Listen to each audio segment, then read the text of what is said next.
I knew where that was going. How's it going?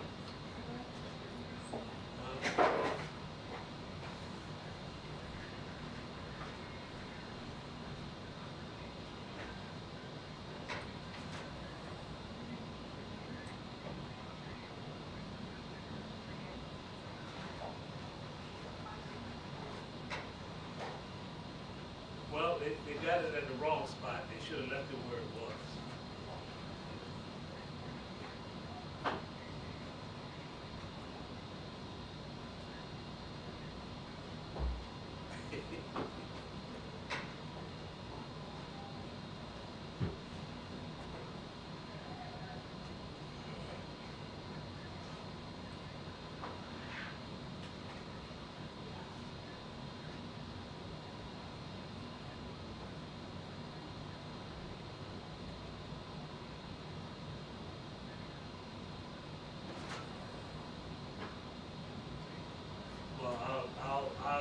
I looked at the shot, and it's not the best. I think a better shot would have been off to the left, but they don't bother to ask us. But I'll mention it to her.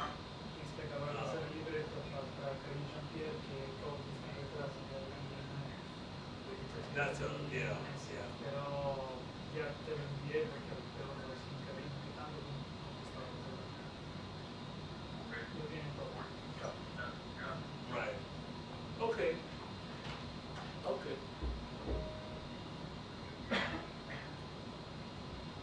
Yeah. I don't know. I just. Yeah. It's just that it doesn't show the particle. I mean, does it show the organ?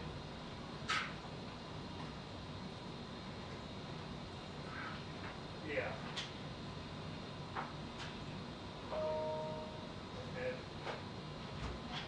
Hey, Bob, what's going on?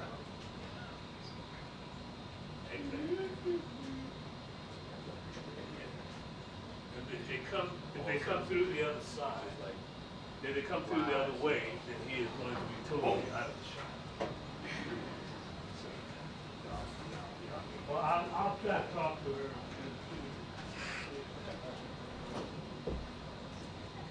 So, congratulations.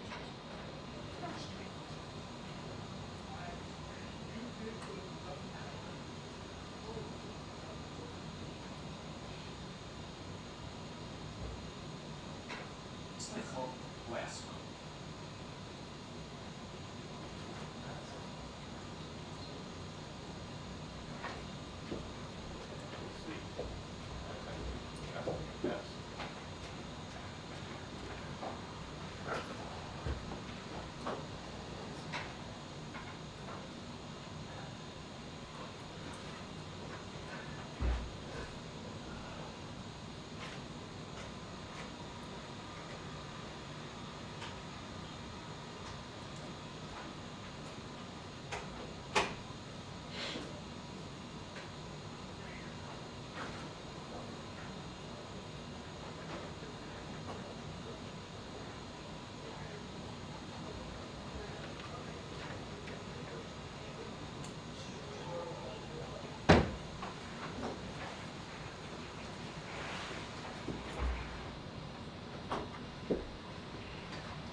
Where's your secretary? Claire. Yeah, here's.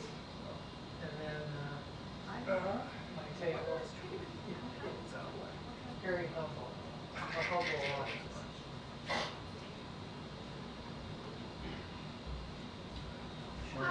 How you doing? Do you know how long the president's been meeting? Like, Certainly seems tried. Well, you see that in Truman's case, Truman, they did and in fact, I was in now, okay.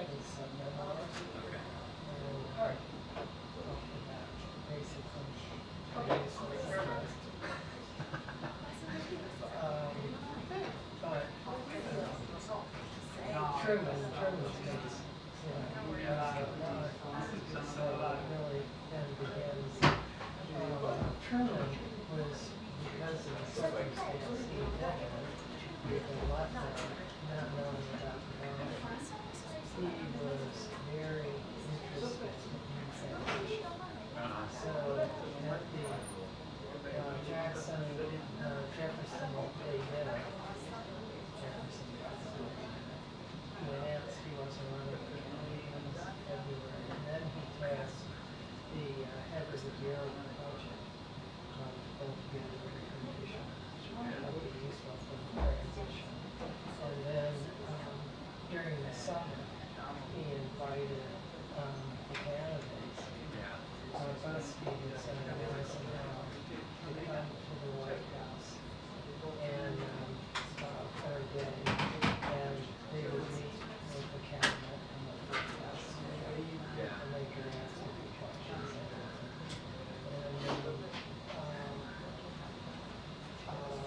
Stevenson case, Eisenhower wrote a tough telegram and wrote it that he thought that people would be confused because he was running against this, he was running against this investigation. And then Trump was really upset. So he then responded. There was a private message telling him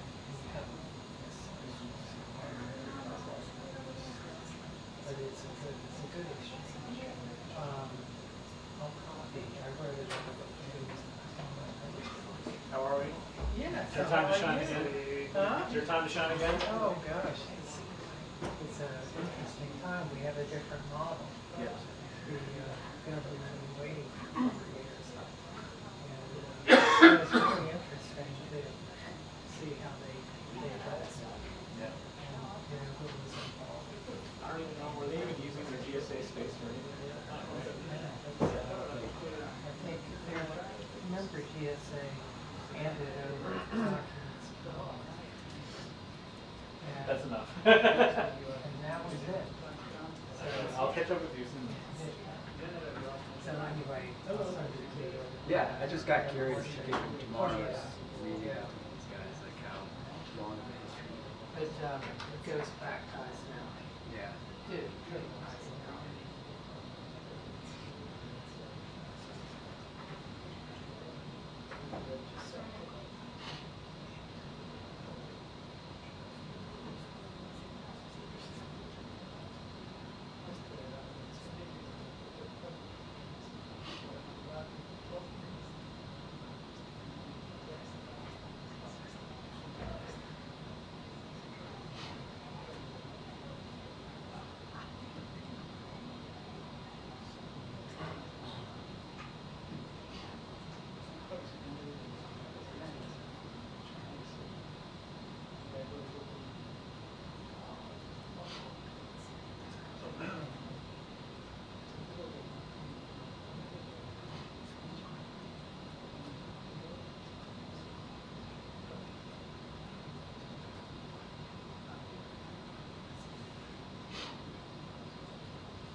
You're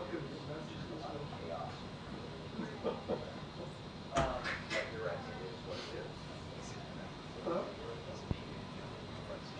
So we just, But in the meantime, excited to I thought it was a joke at first.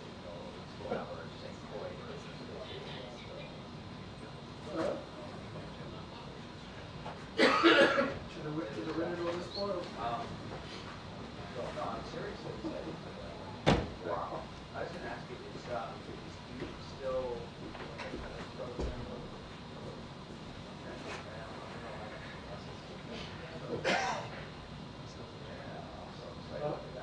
Although he took like 5 lessons with him last year, and I did not pick up a tennis racket.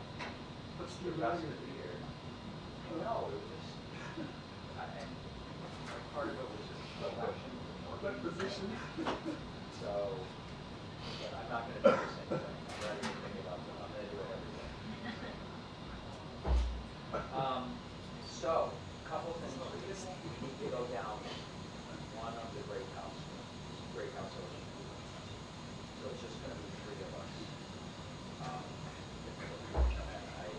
Nikki, my producer, she'll have her with her, and then, You try to third it.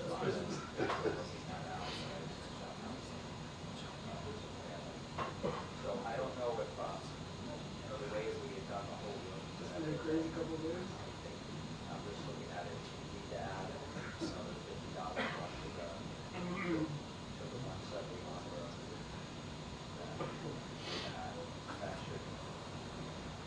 That should cover the whole average.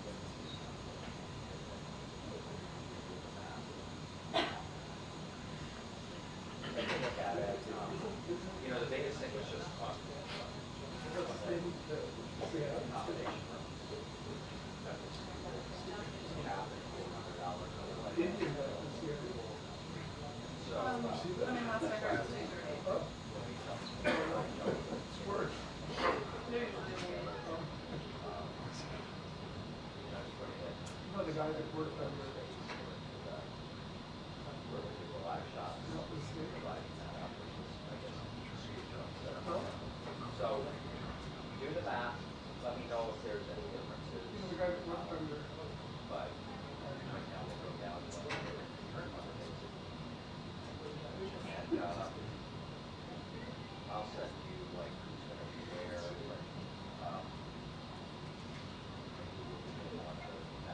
that single break house. So we'll put the corresponding number and stuff. I'll be in place. So right now our plan is coming on the 25th. Be down on the 3rd. And then I was going to ask you who's running all the restaurant, worked on the guy that runs Truth Social. Let's go. Maybe that would sound a bit familiar. But if you could send me, is it D? Okay. You could send me this email. I just need to find out reservation for Christmas station. And then also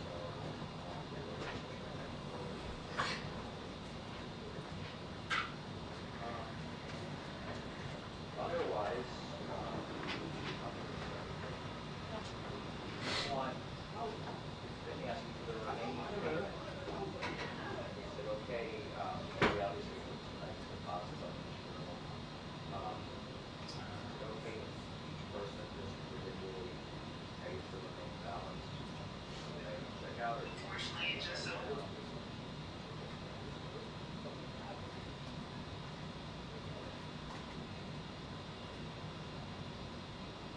So I gave you.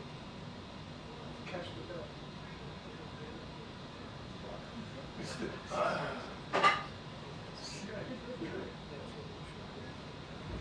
that possible? Cash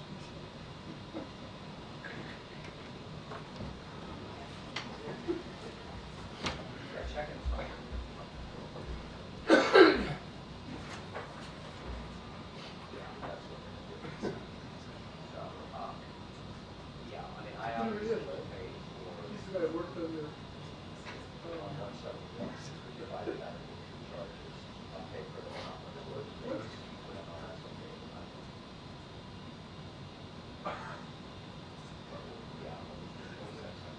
Yeah, that's easier for me, so I don't feel like Right.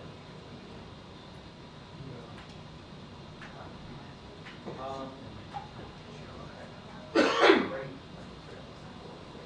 He wants to immediately release the JFK Jeff Epstein and the FDA files. It will, you're right about that. Okay. If there's anything else, but I mean, the biggest thing was just looking at figure out the map. Oh, General Sin.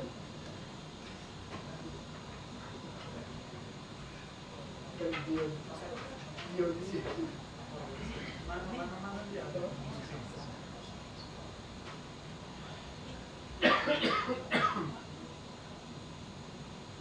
Yeah, I don't want to repeat things last time. I think there was sort of some limited choices, so I just want to see what we talked about. And Bungino for FBI. Okay.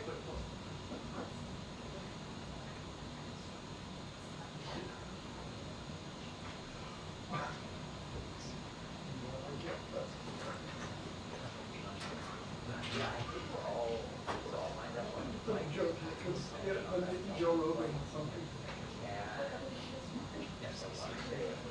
But like, by the time you get as far as probably just do it, so, I mean, if we're lucky. Oh, Joe Rogan, they had a public podcast.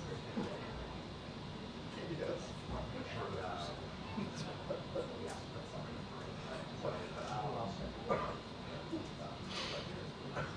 Last time, still got all cars stuff. Election setbacks?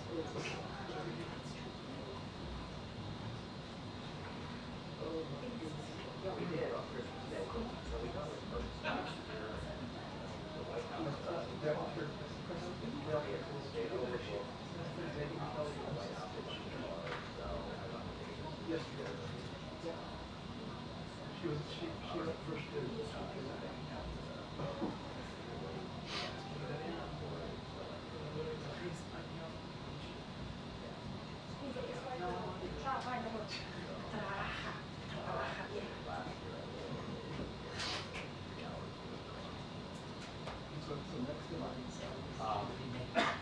Yeah, so I mean, for getting started, so Christmas Day is just settled.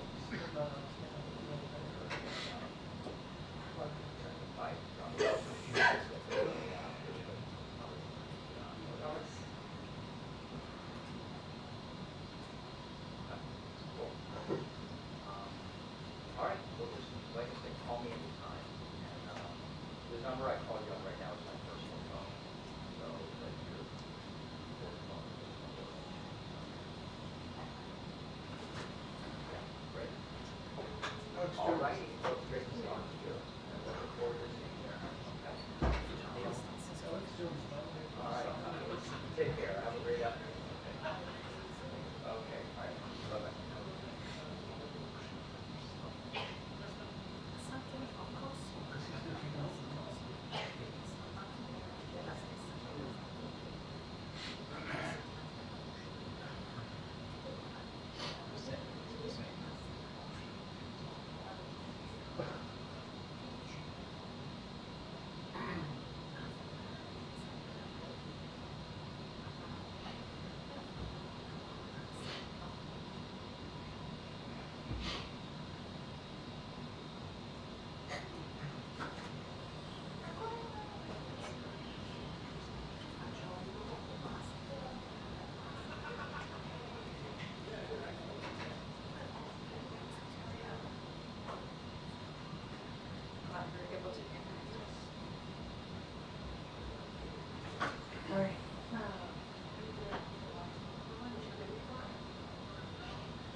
Johnny gets me there.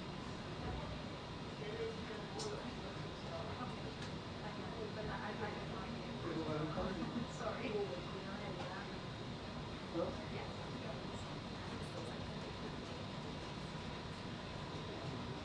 He's still here.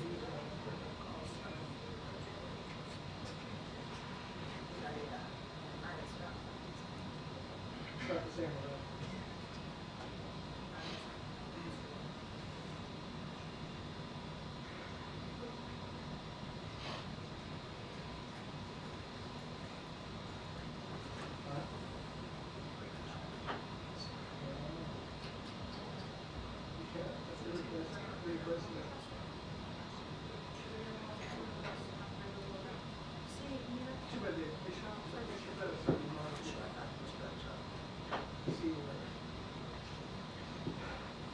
Just for the institutional learning.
Directly go.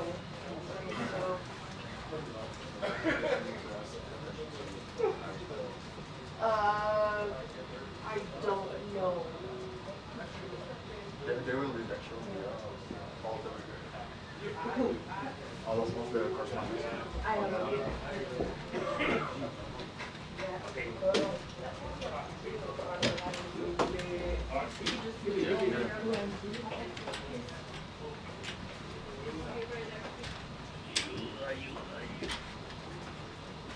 Solve the dog mystery. Yeah. Emily solves the dog mystery. It's here in the office, so no new dogs.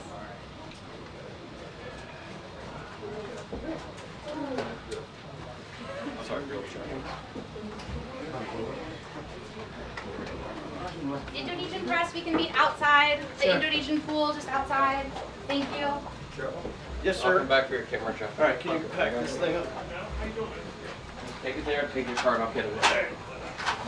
Excuse me, you gotta keep moving here, guys. Indonesian pool. Indonesian pool. So sorry, we have to keep moving. Thank you. Yep, we have a briefing coming here momentarily. Thank you. You got the cup? No. Grab that photo over there.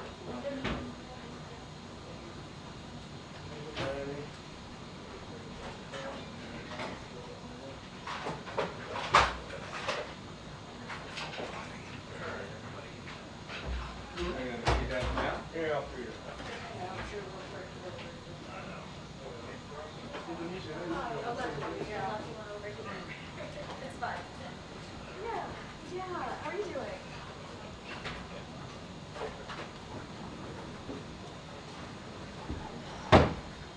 Thanks, guys. Good job? Yeah, just make more. I should be meeting going.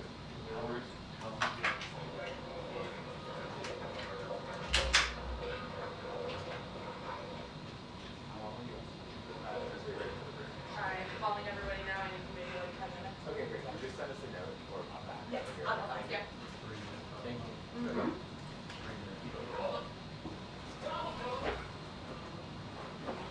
Second. No worries, bud.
tripod or on top.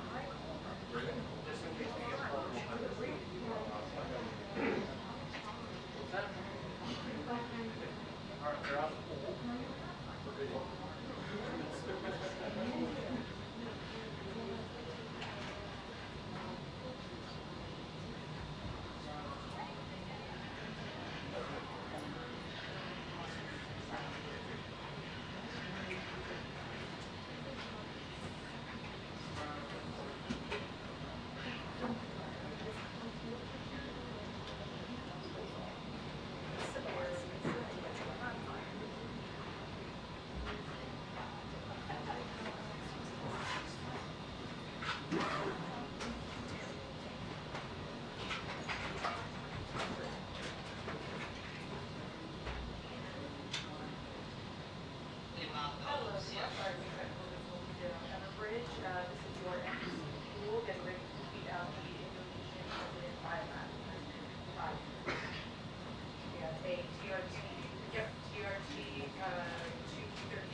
Or they would call us.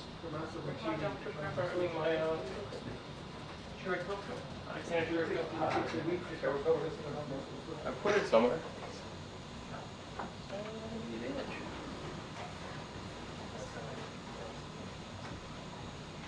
That's not it.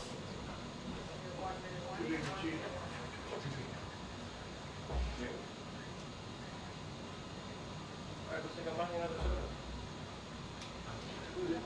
Put on my cherry coke. All the states that they Grab it. 45 seconds, 45 seconds. Right on time, no border line. The only states that they can go for business are the states that don't have money. 30 seconds, 30 seconds. They cheat. Every single one. 20 seconds, 10 seconds, 0.5.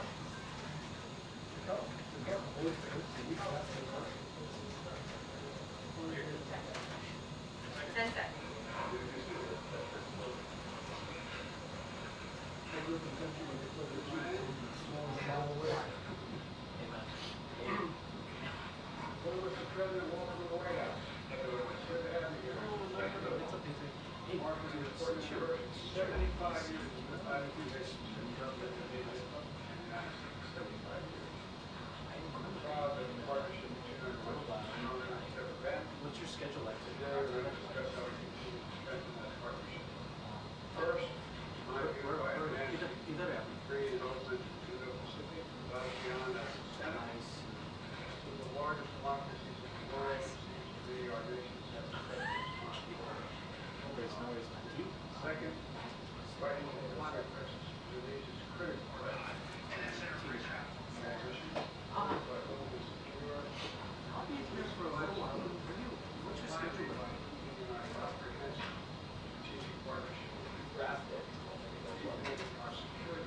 wait till it's over.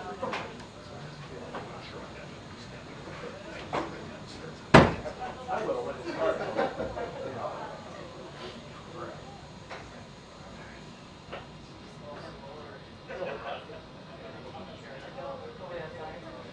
Oh, that's right.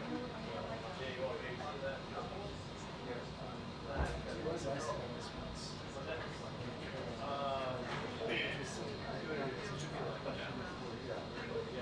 Yeah, I think he's just waiting for.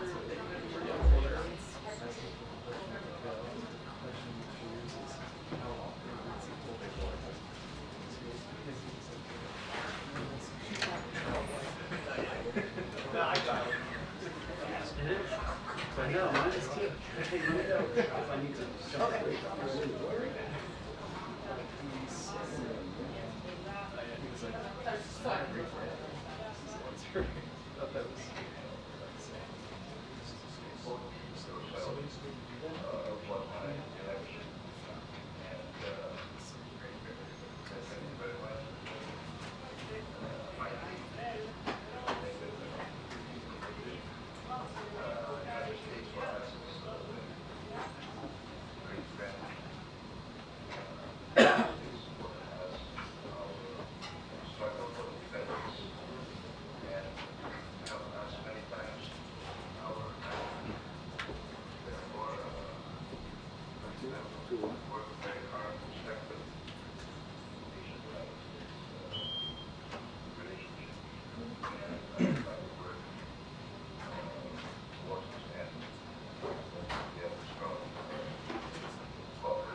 These are the biggest, juiciest brownies on there. It is, in fact. Hello. Just making sure that we're not to pull through before to do a quick spot. Yeah. Yep. Awesome. Yeah, correct. I'll let the works know. I did tomorrow.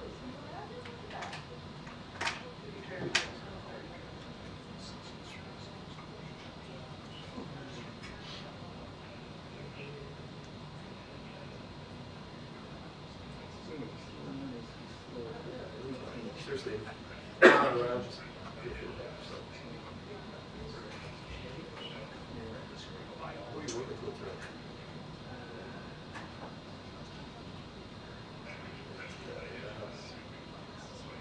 know, but like, are you doing the training?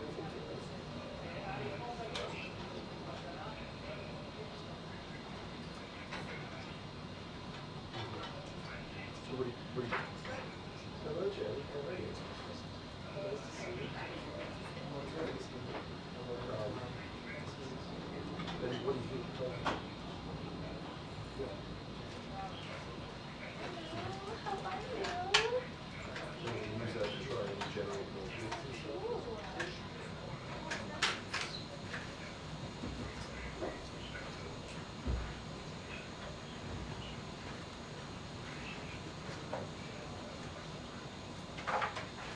Feel like I've got to pass on, I should do it.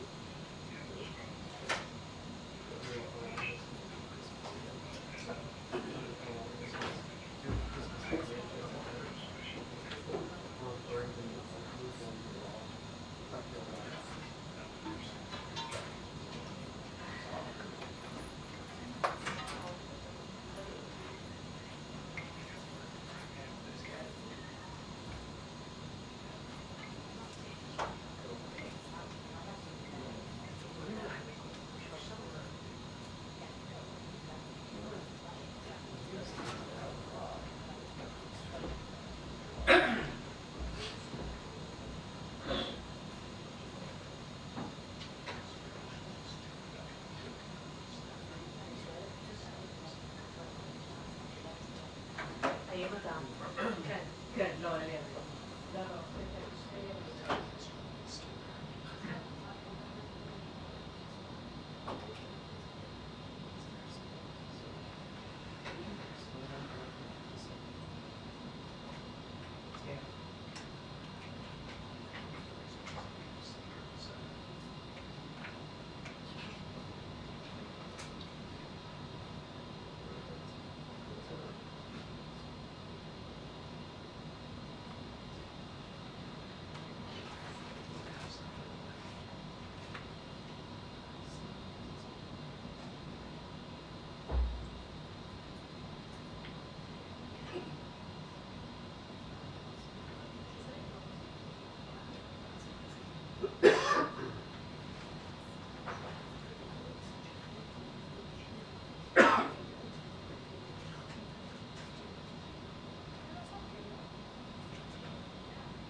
Is that right? Is that the house? Is that right? Wow. My cockatoo is ambassador to Israel.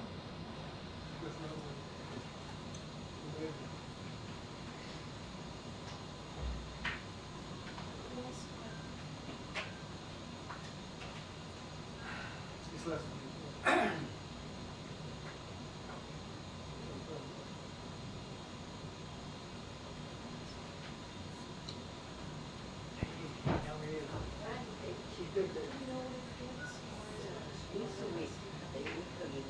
What people?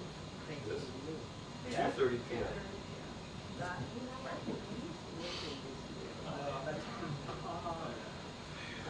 If it's any consolation, you'd have the same amount of interest in news on your hands if you had actually already taken this. It's okay.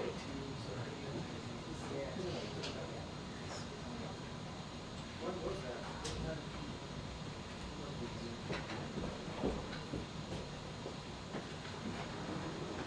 What do you think that they're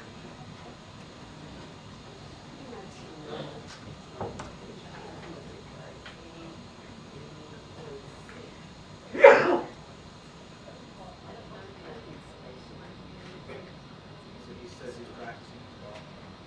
Yeah. He hasn't played golf for 2 years.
of those communities. Sharing all know what brings trouble. You know what? They were the most top, is top.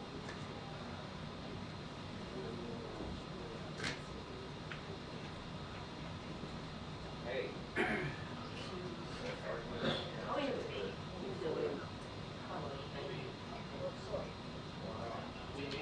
college. So right now, he has to Play the art. yeah. Well, Of course, Big Brother gave it, why not? How much is it so?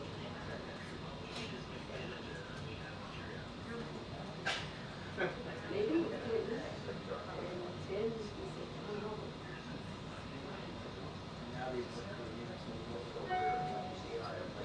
exactly, so I asked him to stay. I would like to fly by it.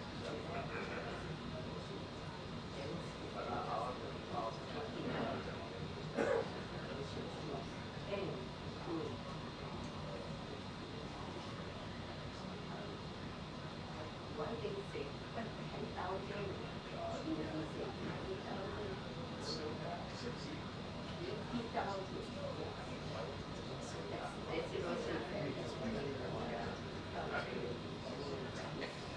Initially, the Pentagon said it was something else. Special forces. The press briefing will begin in 2 minutes. The press briefing will begin in 2 minutes. Can we say that? At the end of the season, it goes 50,000.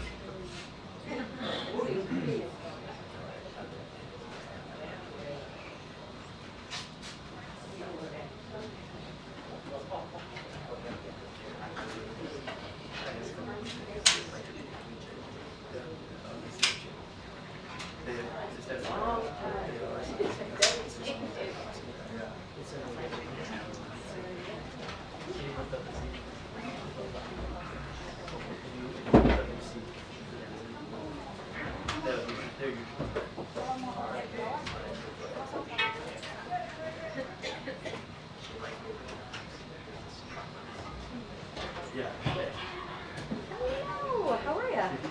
I'm sorry you weren't cool today. Sorry, I don't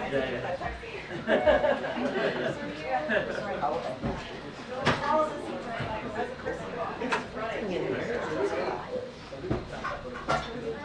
you can stand at the back. How you doing? Oh, yeah, good to see you again. See you, buddy. Sorry. Hey, you going about the office? Yeah, what? How you doing?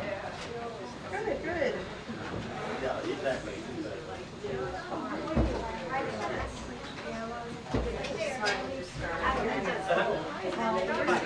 All right. Yeah, right. I know. Oh, I know. And then pre-T. Lead. Peter. Well, it wasn't supposed to be. It's really clear. How you doing? On any Palm Beach duty?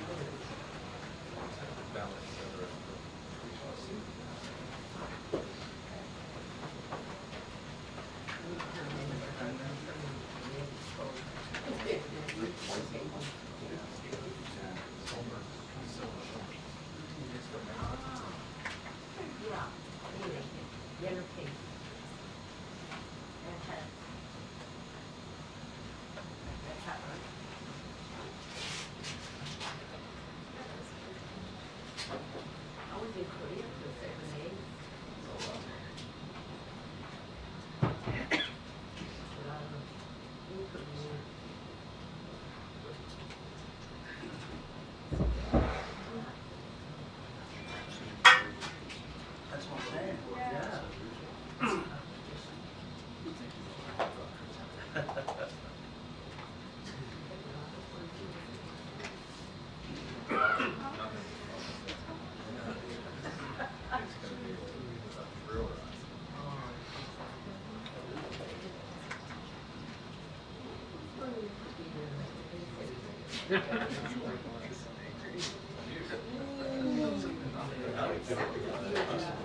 gonna tweet that.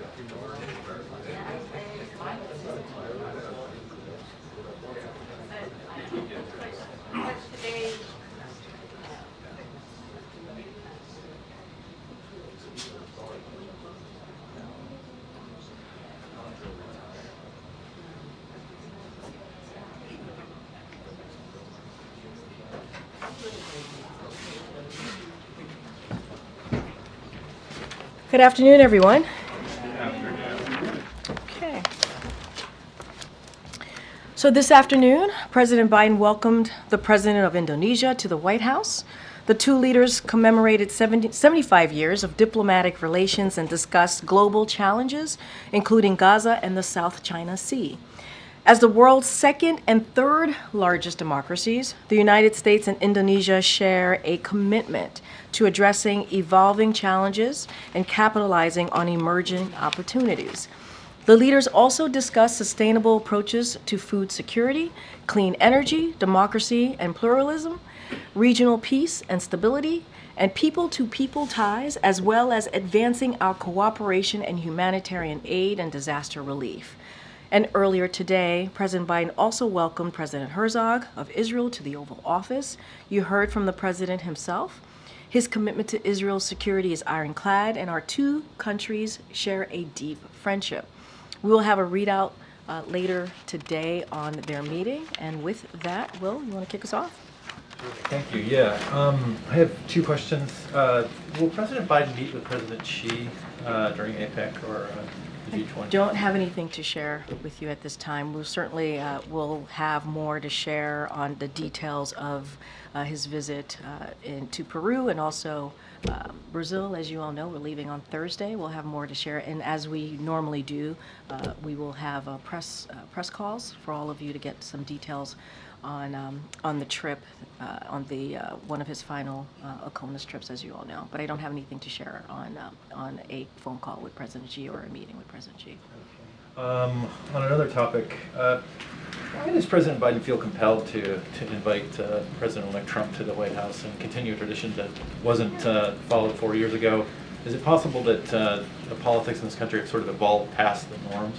I mean, look, that's an easy question to answer, honestly, when it comes to why President Biden is doing this, because he believes in the norms, he believes in our institution, he believes in a peaceful transfer of power. You heard him speak to this directly just last week when he was in the Rose Garden 2 days after the American people made their decision on this election.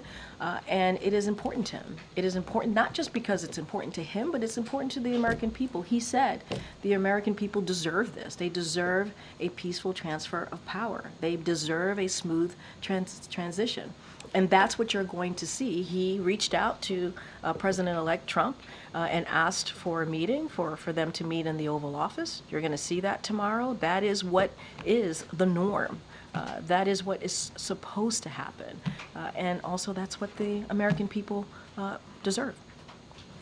Okay, Karen. Thanks, Karine. 30 days ago, the administration put a timeline on Israel to get more aid into Gaza. Yesterday, Secretary Blinken met with Israel's Minister of Strategic Affairs to talk about the steps that Israel has taken to improve the situation inside Gaza. But today, there are multiple international aid agencies that say that Israel has failed to address the concerns and that the situation is even more dire than a month ago.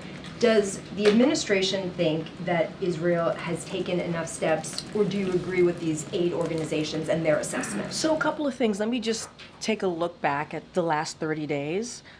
Israel has taken steps to address the measures laid out in that letter from the two Secretaries Blinken and also Austin. And we are in a discussion with the Israelis about both the important steps Israel has taken as a result of the United States intervention, as well as additional steps that need to be taken. So those conversations continue, those discussions continue, and we, the United States, is indeed the largest provider of humanitarian assistance to the Palestinian people. And so we are going to continue to do everything that we can to surge humanitarian assistance in Gaza. We understand how important it is, and in your question, we understand how dire that is. So ultimately, the long-term solution here to alleviate the suffering of the Palestinian people in Gaza is bringing an end to this war. And so we're going to try and work very hard to continuing to achieving certainly that goal. And so that is certainly continuing to be a priority for us as we talk about what's happening in the region. Is the administration, is the president satisfied with those steps, though, that Israel has taken over these past 30 days? Is it enough? I did say that they have taken steps, and those discussions continue because we need more. We certainly need more aid to be surged into Gaza. So there's more work to be done, but we have seen certainly some improvement. And again, we are going to do everything that we can. The United States, we are indeed the largest provider of humanitarian aid and humanitarian assistance into Gaza to relieve the pain of the Palestinian people. And what we're seeing, and you're right, it is dire, but those discussions continue, and we're going to be laser focused on that. Let me just do one more on the meeting tomorrow. Can you just tell us what are the top issues that the president is bringing to the agenda tomorrow? How long you anticipate the meeting lasting? Is he having senior staff there? Like, what's this going to look like tomorrow? So, look, President-elect Trump is coming to the White House because the president invited him as part of this peaceful transfer of power. There's going to be a pool spray at the top in the Oval Office before the meeting commences. And so you all and some of your colleagues will certainly have an opportunity to hear from, or to see that, to see the two of them sitting down together. I don't have anything beyond that. I don't have an agenda to share. It's, we try to keep these, certainly these types of conversations private, and just don't have anything beyond that to share. This is part of the process. When we talk about peaceful transfer of power, this is what you're seeing. It's kind of the beginning of that, when you see the current president and the president who's coming in, sitting down in the Oval Office and having a discussion. Don't have any details to share at this time. Thanks, Karine. Can you confirm whether or not Mrs. Trump has accepted Dr. Biden's invitation to come to the White House as well? Don't have any updates, or we don't have any scheduling updates to give. I would certainly reach out to the Trump transition team to get more clarity on that question. I just don't have anything to share at this time. And can you say whether President Biden is pleased with how the transition is going so far? I mean, look, what the president is committed to doing is making sure that this transition is effective, efficient, and he's doing that because it is the norm, yes, but also the right thing to do for the American people. That's what they deserve. We're going to have a meeting tomorrow. They're going to have a meeting tomorrow, and certainly that will continue. As you know, Chief of Staff Jeff Zients has been pretty open and available to the Trump transition team, and will continue to do so. We want this to go well. We want this to be a process that gets the job done, if you will.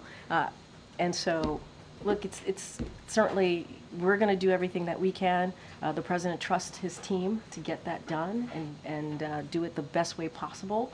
And that is our commitment. That's what I can speak to. Just lastly, are there areas that this White House or President Biden's administration are trying to shore up or protect from a Trump administration, perhaps trying to push back or pull back on some of the legislative and other executive order and other gains that the president is proud of? Yeah, no, I appreciate the question. Certainly don't have any policy announcements or anything like that to speak to. What I can say more broadly, if you will, is say that, look, more broadly, the president's legislation is helping all Americans across the country. And what we would say is that we saw what happened when Republicans in Congress tried to repeal, for example, the ACA, Affordable Care Act. They tried to do it more than 50 times. It was something that they were so laser focused on. And meanwhile, the ACA, the Affordable Care Act, was incredibly popular. It became more and more popular. And under this administration, we expanded the Affordable Care Act so that millions more Americans could get that benefit, get that care that they so very much needed. And we can't forget that if you think about beating Big Pharma, if you think about lowering costs, if you think about CHIPS and Science Acts, those policies are overwhelmingly popular. And so I think if they were to try to do that, Republicans in Congress were trying to do that in the next Congress, the country would speak out. They would make themselves speak out really loud and clear about taking away legislation, obviously, that are now laws that are helping the American people, whether it's creating good paying jobs, whether it is attacking climate change in a way that is going to be effective, the most progressive climate change legislation that the president was able to get done, making sure that Medicare is able to negotiate to lower costs. All these things matter to the American people, are incredibly popular. And they've tried to repeal that and go after that. I think the American people have something to say about it. Ms. Karine, just one more on tomorrow. Do you Sure. know if President Biden has a message that he would like to convey either to the former president or the American people, just given the unique setting we're talking about? And just in terms of the choreography tomorrow, do you know if the former president will go to the sticks? Will he be free to roam? So I would leave it to free the roam. I would leave it certainly to Trump's transition on whatever engagement that he'll have with all of you. You know, that's certainly up to him. And I do appreciate the question because he has a very clear message to the American people, and not to sound like a broken record, but this is indeed true. He wants to show the American people that the system works, right? To trust on the institution, to trust that the norms do matter here, to trust that he is showing by leadership what a transition, a peaceful transition looks like. Hopefully an efficient, effective transition looks like, a smooth transition looks like. And that is the message. When you all come in, when the pool comes in tomorrow and does a pool spray, that's what they're going to see, right? They're going to see these two, one president-elect and the current president sitting down and doing what is the norm. And that, if you know Joe Biden, right, if you know Joe Biden from following him in the Senate and as vice president, certainly the last almost 4 years, he cares about that. He cares about our democracy. And that's the message that he hopes resonates with the American people tomorrow. And separately, the families of the American hostages are in town. Should they, at this point, have any reason to hope that their loved ones will be released before the president's term is up? I mean, the president is committed to continuing to do the work to get families home, to get all of the, the hostages home, including American hostages, obviously, all of the hostages. And that is his commitment to the families. As you just stated, the families are here. They met with National Security Advisor Jake Sullivan this afternoon. They've had regular engagement in meetings with Jake Sullivan, but also many other members of the team here. And you know, we're going to continue to do the work to get the deal done. And if anything, there's more of an imperative to get that done, right? We want to make sure that we get them, get their loved ones home. And so that is our commitment. It doesn't change at all. If we are continuing to be eager to get that done and working around the clock as we have for this past more than a year now, more than 400 days. And so it doesn't stop our commitment. It doesn't stop us from trying to get that done. You said he's committed to doing the work and you know, continuing to do the work, and the White House is working around the clock. What does doing the work right now look like? What is working around the clock? Trying to find ways that we can get to a deal, right? As you know, Qatar is very much involved. Egypt is very much involved. They're doing, they're part of the negotiations, and we want to pursue, and we believe there's a number of ways, numbers of initiatives to secure that hostage deal, to release those hostages, and we're going to work through it. We're going to continue to do that work. And that's what we can say is our commitment, and will continue, has been our commitment, and continue to do so. Thanks, Karine. I know you don't want to get too far ahead of the conversation, but I did want to point to something that Jake Sullivan said over the weekend. He said that President Biden would have the opportunity over the next 70 days to make the case to Congress and the incoming administration that the United States should not walk away from Ukraine. So is foreign policy going to be on the agenda for tomorrow? Ukraine specifically, Israel's war with Hamas? I'm not going to get into the details of what's going to be discussed tomorrow. That's not something I'm going to get into here. But look, you heard from the National Security Advisor, Jake Sullivan, our commitment to Ukraine. I mean, that is something that we have showed for almost, 3 years since Russia's aggression into Ukraine. And you saw the president's leadership, global leadership on this. When you think about making NATO stronger, when you think about the partners and the alliances that he's been able to bring together, more than 50 countries have gotten behind Ukraine. And continuing, we talked about this on September 29th when we talked about surging aid into security assistance aid into for Ukraine so that they are able to beat back Russia's aggression. So you've seen our commitment. We've been very clear. We don't even need to say that privately because we've been very public about that.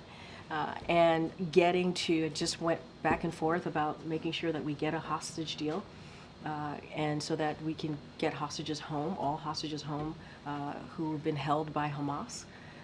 And let's not forget Lebanon. We want to make sure that we get to a deal there too, and we're negotiating there. Those negotiations continue. And so our commitment has been very clear. And our global leadership, this president's global leadership, has also been very, very, very prominent, if you will, on the global stage. And does the White House have any concerns about the number of foreign leaders who have been in conversation with the incoming president, even as President Biden heads to the G20 in the next few days, as well as Lima? So here's the thing. He's the president-elect. Every president-elect receives calls from world leaders, takes calls from world leaders, has calls from world leaders. It is not unusual. I don't have a comment beyond that. Any specifics or details, that's something for the Trump transition to speak to. Ken Will. Just briefly, a follow-up. Is the president, is he receptive of what the Israelis are doing to push humanitarian aid, or is he happy with what they're doing now? I mean, I don't have a different answer for you to what I was asked by Karen. We are having those discussions. We've seen some improvement over the last 30 days. We want to see more because there is a dire situation happening in Gaza. Also, the U.S. has been leading in getting humanitarian aid, and so those discussions continue. We want to see more, and we're going to continue to have those discussions. And just briefly on Haiti, with the situation there, do you have any statement or reaction to what's going on there with the violence and those being targeted at this point? Yeah, so look, we're certainly, as it relates to the commercial flight, very recently, the gun shots that were reported, so we're certainly concerned about the increase of violence in Haiti. And as it relates to commercial flights and what occurred there, the airport, Toussaint Louverture Airport, operations are temporarily closed until November 18th. And so certainly the airlines could speak more to that. But we are definitely certainly concerned by the increase of violence, and we'll continue to work with, as you know, there's a new prime minister that was named and recognized by the TPC, the Transitional Presidential Council. And so so we're going to continue to work with them, and hopefully we can get to a better place. Okay. Thank you, Karine. Did President Biden invite Vice President Harris to this meeting with Donald Trump tomorrow? This is a meeting with the president and the president-elect. This is the norm, that the incoming president and the current president sit down in the Oval Office and have a discussion, and that's what you're going to see tomorrow, is the norm, what we normally would see when we are talking about a peaceful transition of power. President Biden says that he's not going to pardon his son Hunter. Is he going to ask Donald Trump to do that? I don't have anything else to share about that. I'm not going to go down a rabbit hole on this. I've been very clear. The president's been very clear when we've been asked this question. And we know that at some point during the last Trump transition, then President Obama warned Trump that the biggest threat to the U.S. at the time was North Korea. Is President Biden going to run through what he sees the biggest threats to the country are with Donald Trump? I am not going to get into a specific agenda of what they're going to discuss. And this is very much to the question that I got from MJ. What does the president what's the message he wants to send tomorrow? And it is to the American people. the importance of keeping the norms, the importance of having a transition that is going to be efficient. This is what the American people deserve, and that's the message. And I think when you all come into the Oval Office tomorrow, you do the pool spray, you capture that moment. That is an important message to send to the American people. That's what the president cares about. I'm not going to get into details about any conversation or agenda. And we know that today, a week after the election, President Biden and Vice President Harris had a private lunch. How awkward was that? I don't even understand. Why would it be awkward? Because why would it the president be, got squeezed out for her, and then she kept him at arm's length, and then she lost, and now she's back. Why would you characterize it as awkward? They have regular lunches. They meet and talk regularly. Why would you call it awkward? So there's no weirdness about the way that things have unfolded since Did you see them? 21st. Did you see them together yesterday as well, when they honored our veterans and were together during the day, making sure that we didn't forget the brave men and women that fought for this country? Did you see them together yesterday? Did you see the show of force together? This is. I'm not even going to take the premise of the question. What I will say is the president and the vice president had lunch today. They've had lunch many times. They communicate with each other regularly. They had an opportunity to discuss the last 70 days or so of this administration, how important it is to get things done for the American people. And that's their focus. That is genuinely their focus. Yes, Pat. Thank you, Karine. On his spray with President Prabowo, the president said that he will discuss the issue of South China Sea and advancing a free and open Indo-Pacific. Was he specifically referring to a deal that Indonesia signed a few days ago in Beijing that could be read as a de facto validation of China's 9-dash line that marks its extensive territorial claims in the South China Sea? And how concerned is the administration about this? So we continue to encourage Indonesia to work with their legal experts to make sure any agreement they make with the PRC is in according with international law, especially the UN Convention on the Law of the Sea. I don't have anything beyond that. I read out at the top more broadly what they were hoping to accomplish, what they were going to talk about. You just mentioned Indo-Pacific and China Sea. As it relates to this particular deal that was signed with Indonesia and Beijing, we are just going to continue to encourage that they really work with their legal experts. So is that a statement that the administration believes that Indonesia is not complying, that the agreement is not I don't have complying? anything beyond that. I don't have anything beyond that. And I know that you said on your topper that there will be more briefing before the president leaves for APEC and G20. Well, yeah, we'll have our usual, like we normally do ahead of an ACONUS trip. We'll have a press call, so you all will have more details on what those few days will look like abroad. But just broadly, Karine, what would be his message, obviously, to leaders concerned about U.S. positions on various global issues? And is he expecting that his conversation with President-elect Trump tomorrow to inform him on how he would speak to world leaders about these various issues? Again, I'm not going to get into details. I understand the curiosity and the kind of excitement on what's going to happen tomorrow. I don't want to get ahead of the fact that tomorrow is also part of the process that the president wants to send out to the American people, having that peaceful transition of power. Not going to get into details or even an agenda of what they're going to speak to.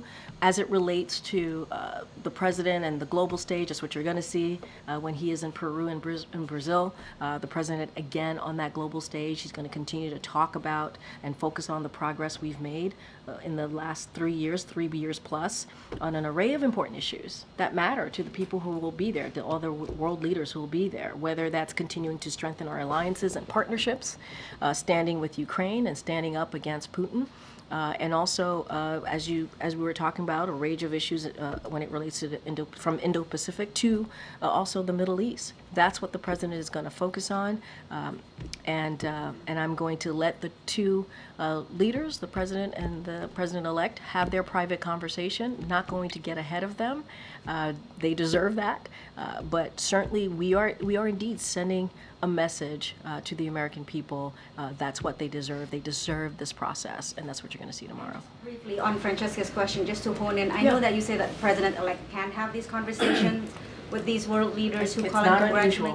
No, it's not unusual. But does the president have specific views on the president-elect potentially conducting foreign policy on these calls? I'm not going to get into hypotheticals. I'm just not. On what's happening or being said on these calls, I'm just not.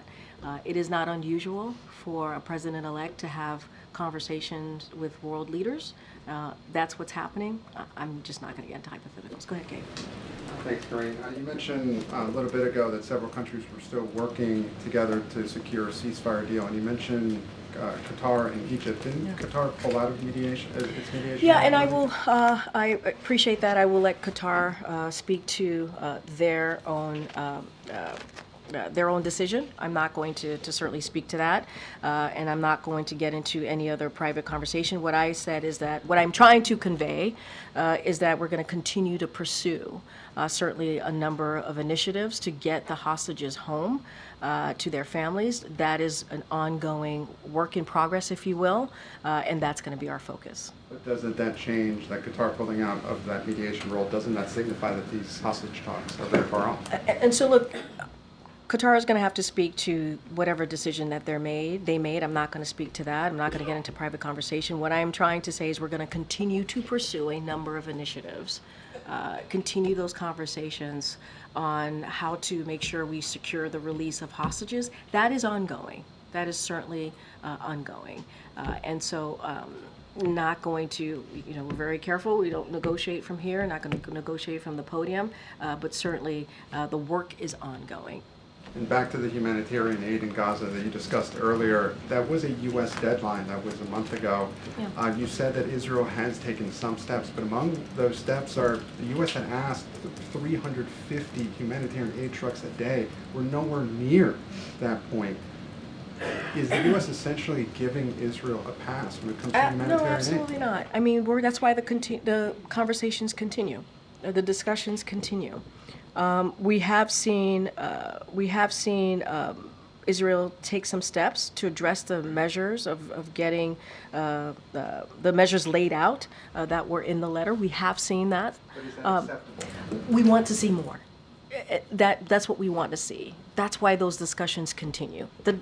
Just because we hit the 30-day mark doesn't mean that we go home and don't finish what we are trying to do here, which is getting and surging more aid to the Palestinian people. We understand how important it is. We understand how dire the situation is, and that's what we're going to continue to do.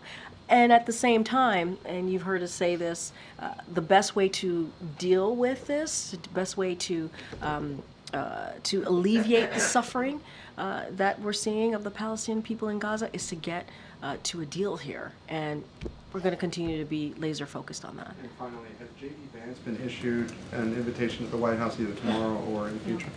I would have to refer you to the Vice President's office. We don't have anything for you at this time, but the Vice President's office can speak to that. Okay. Thank you. You said shortly after the election that one of the priorities for the president legislatively was going to be about judges and judicial nominations. Yeah. Can you talk about how you're preparing for Congress to return and then these next couple weeks as you try and make your final imprint on the courts?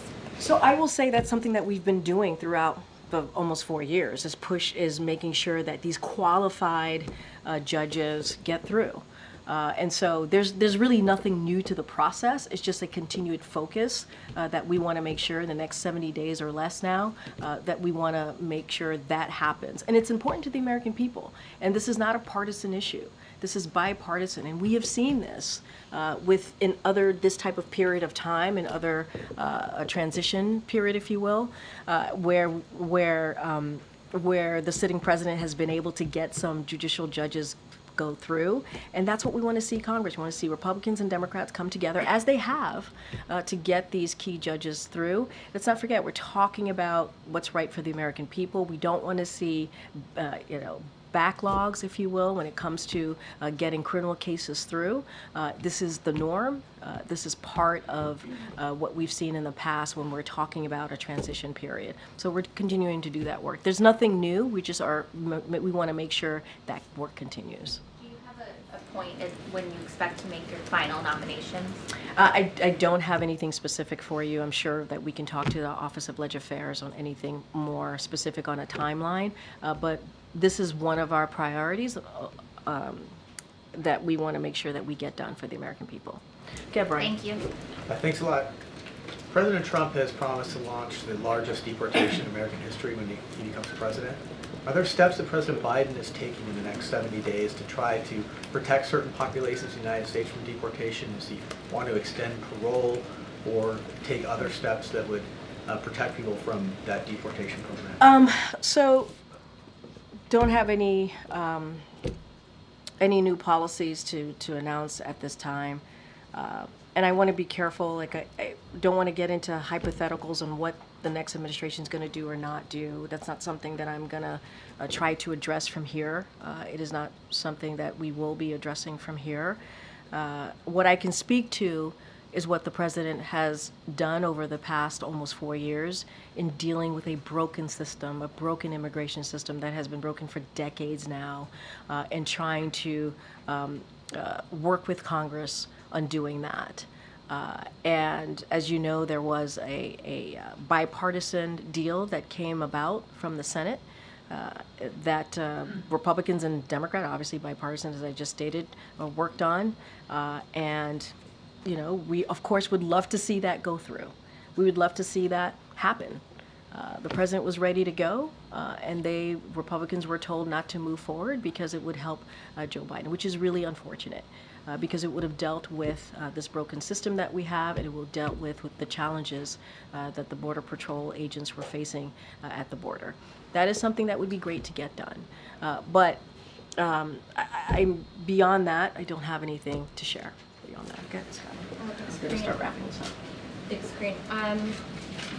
President-elect Trump, there's reports that Elon Musk is having a lot of sway in terms of his decisions, in terms of who President-elect Trump is, having come into his administration, sitting in on meetings with foreign leaders, and Elon Musk has said, there's reports that he wants to sort of reshape maybe the government.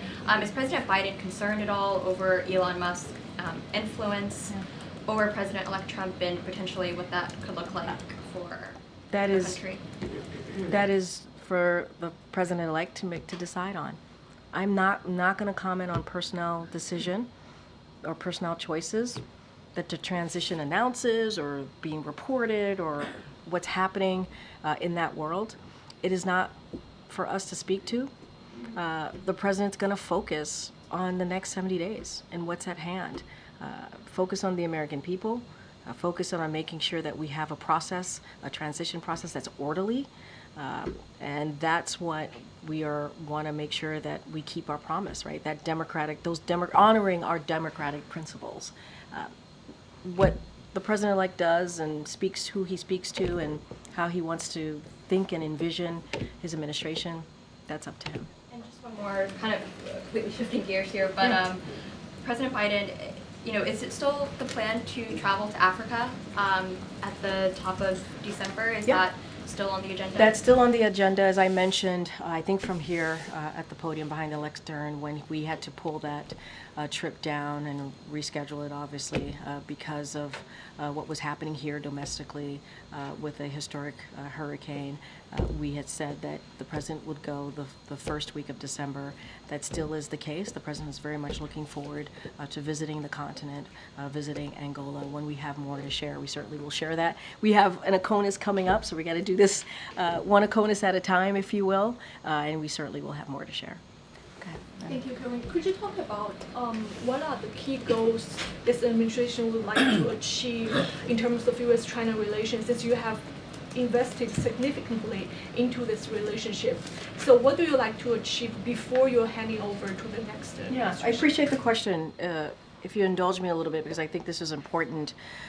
So the president, as you know, has prioritized investments in sources of U.S. strength at home, strengthening our alliances abroad, and taking common sense measures to protect U.S. technology and also national security. So when he came into the office nearly 4 years ago, this president made it clear that the U.S. was going to advance and protect our interests here at home and also obviously abroad.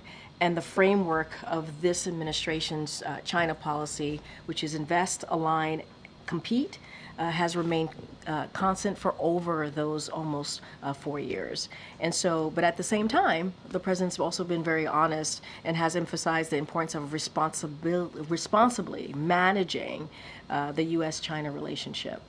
So that's also include opening lines of communications, cooperations in areas of shared interest, hence the important bilat, right, that he had with the Indonesian leader.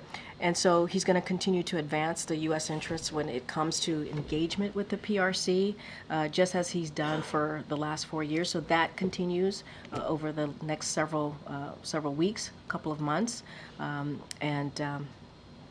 I would say stay tuned. See how it goes. Does the president feel urgency or importance to meet President Xi in person before his term is over? I don't have anything to share about a meeting or a phone call. I just laid out the importance of the U.S.-China relationship, what we've been able to do the last 4 years. That's certainly going to continue. And if we have more to share on a possible meeting or certainly a phone call, we would certainly do that, share with all of you. Quickly, why the phone call hasn't happened since Jake Sullivan previewed it 2 months ago? You know, things like this take some time. I just don't have anything to share with all of you. But I think we've been pretty. You've seen that relationship and how that's developed, how the president approached the U.S.-China relationship, and that invest, that align, that compete, the 3 things that I mentioned to you, is certainly going to continue. You've seen that the last 4 years, and if we have more to share, we certainly will do that. Thanks, everybody. I'll see you tomorrow.